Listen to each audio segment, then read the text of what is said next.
Et ceux qui investissent dans la cité du 93 s'en mordent parfois les doigts. C'est le cas de Wari Guermat. Tu vas bien? Ça va, ouais. À 43 ans, cet ancien trader possède à Saint-Denis plusieurs biens immobiliers, notamment cette petite boutique qui est aujourd'hui fermée. C'est un local dans un immeuble haussmannien. Il fait 71 mètres carrés. Il y a une grande pièce principale avec une grande vitre. Ça, c'était la deuxième pièce qui sert de bureau. Et derrière, il y a encore une autre pièce. Wari a acheté ce local commercial il y a 13 ans.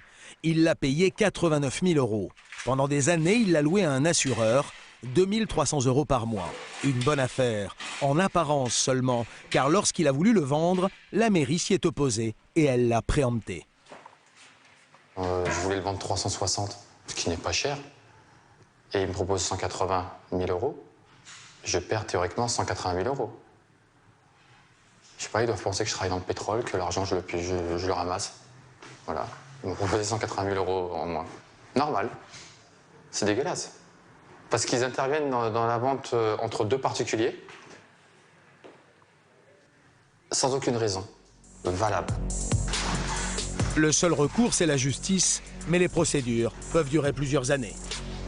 Alors à contre-cœur, Wari a préféré retirer son bien de la vente et il a refusé la proposition de la mairie. Pourquoi la municipalité a-t-elle décidé de préempter son bien? Wari a sa théorie. Pour lui, l'encadrement des prix vise à décourager les foyers plus aisés qui voudraient s'installer dans la ville. C'est une politique de ghettoisation.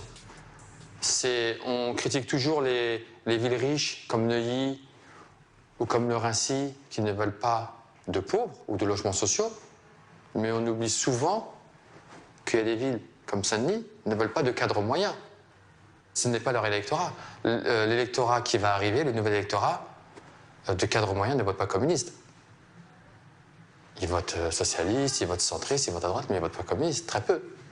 À part quelques intellectuels, voilà. Mais sinon, quelques bobos qui sont artistes, mais ils votent pas communistes. Beaucoup de villes sont passées à droite parce qu'il y a eu une classe moyenne qui est arrivée. La politique mise en œuvre par les élus de Saint-Denis a-t-elle pour objectif de favoriser l'accueil des populations plus démunies, plus promptes à voter communiste?